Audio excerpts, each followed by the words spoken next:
Well, good morning. It is Monday morning and I just wanted to try something here. I got home three afternoons ago and there was a big, I think it's a turkey vulture, sitting in the road eating a dead squirrel. And as I drove slowly past it, it hopped up onto the side of the road, onto the grass, and hopped into the undergrowth on the side. And then when I glanced across the road at my neighbor's house, this one was sitting on the roof. So I rushed home, grabbed my Olympus EM1 Mark III, which happened to have the 300 Pro on it, and 300 Pro plus the MC20. So that gave me 600 millimeters, which is the equivalent of 1,200 on a full frame. So I walked down the road slowly, trying to creep up on these, and they get very sort of skittish and start flying away as soon as you start getting close. So this is an uncropped shot as framed, and as you can see at the top right there, ISO 500, 600 millimeters, so equivalent field of view of 1,200, f8 at 1/160th of a second. So Olympus has the best in-body stabilization, sensor stabilization of any system on the market, and this particular lens, the 300 Pro, also has in-body stabilization that works in conjunction with the body, enabling you to go to very slow shutter speeds and still get a decent image. So I was pushing it a bit here, and you can see the image is a little bit soft. It's not bad, but it's not it's a little bit soft, basically. I think I missed the focus on its head, and I got the focus on its wings and body a bit better. It's very difficult with such a long lens to focus correctly because the depth of field is so shallow, you can easily miss your focus. But anyway, I thought I'm going to take this into Topaz now and just see what it can do. So to do that, oh, and I'm using an Intel i7, 3-year-old computer by Puget Systems, the Spirit model, 32 gigs of RAM, and an NVIDIA Quadro P4000 video card. It's a professional video card with 4 gigs of RAM. So if I right click on it and say Edit in Topaz Sharpen AI, and I'm going to edit a copy with Lightroom adjustments.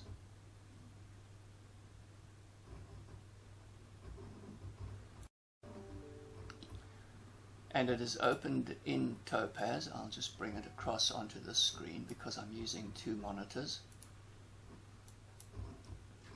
So there it is in Topaz.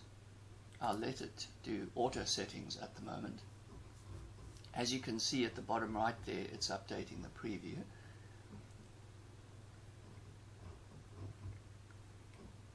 So there you are. It's taken probably about 10 seconds. Now let's have a look and just see what it's done.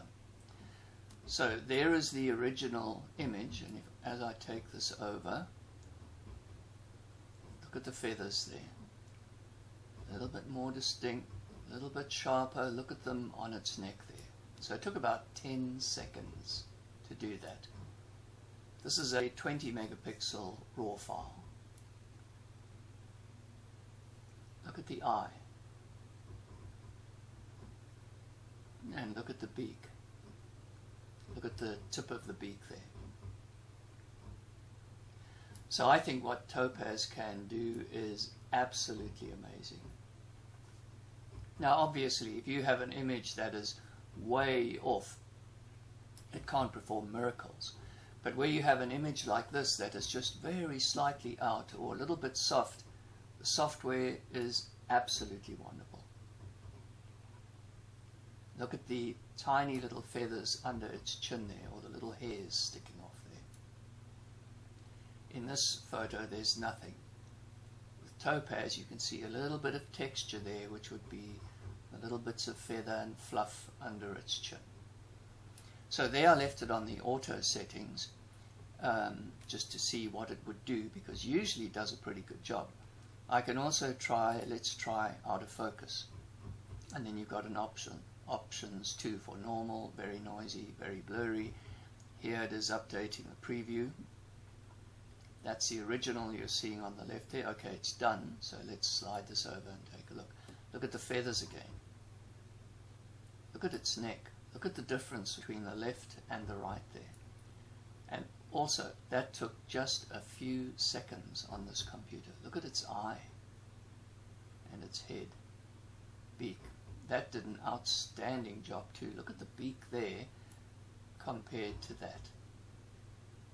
And the rest of the body and the feathers on the lower part of its wing. So that too, excellent, excellent.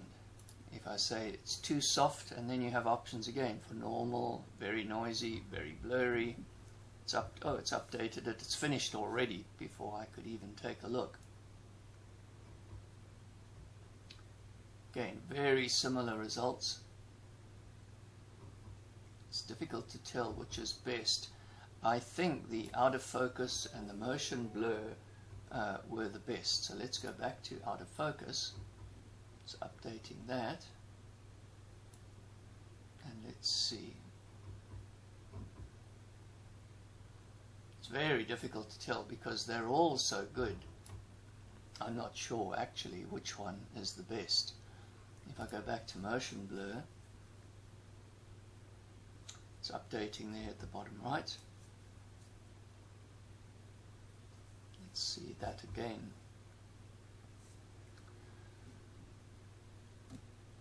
So I think it comes down to out of focus or too soft. That is good, but I think the out of focus option was just slightly better. Looking at the top of its head and its eye and so on. See, on auto, it evaluates the image and it picks motion blur just as the basic mode. But I think, in my opinion, it's so difficult to tell because it's very subtle and they're all very good. I think I'm going to go with the out of focus option, looking at that. So once you've done that, you can also down here, you can tweak the settings to remove more blur, suppress more noise, add a bit of grain and what have you. If you want to, you can add a mask, and for instance, you could just mask the bird and say just apply sharpening to the bird or the subject. I'm just going to leave it as is because I think the background looks fine and I think the bird looks fine. You can zoom around, you can say, okay, look at a different portion of the image, and then of course it updates it based on your current settings. So it's updating it there, loading the preview. Again, on my machine, older machine, it's only taking a few seconds. Look at those feathers.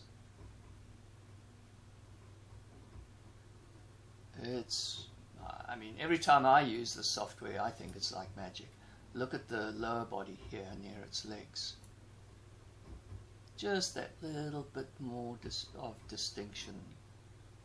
So absolutely amazing. I'm going to leave it, I think, on the out of focus option. Click apply. So now it's generating the final image. And it will then bring that back into Lightroom. So a couple of seconds there, maybe, I don't know, 10, 12, 15 seconds. It usually takes a little longer. There we are, and it's done.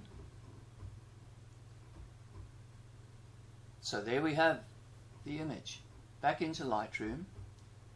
There's the original. In fact, even like this, you can see the difference. If I click on the original, the raw file, look at the eye there, and then I click on the Topaz adjusted image, I usually make those purple so they stand out. And I would give this probably a 4-star rating. And then what I do in my metadata field there, I'll add the keyword Topaz Sharpen. So I know that that one I have sharpened slightly. And if I want to compare them in Lightroom, I can click on the original over there, click on the adjusted and say show me both. So on the left there is the original raw file, on the right is the Topaz adjusted, and if I zoom in, you can see the difference there. Look at the feathers, look at the body, look at the wing, look at the eye and the head. Just absolutely amazing. So I'm very happy with Topaz and the way it works, and I think it's pretty impressive software, and for the price, absolutely amazing.